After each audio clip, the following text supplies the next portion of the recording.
झूठो के दिलावा लगा लिहनी, अपने से अपना के सजा दिहनी, अपने आप के बर्बाद कैनी, अपने आप के बर्बाद कैनी।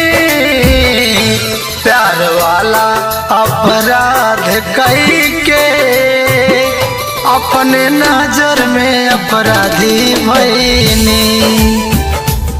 प्यार वाला अपराध कई के अपने नजर में अपराधी भईनी।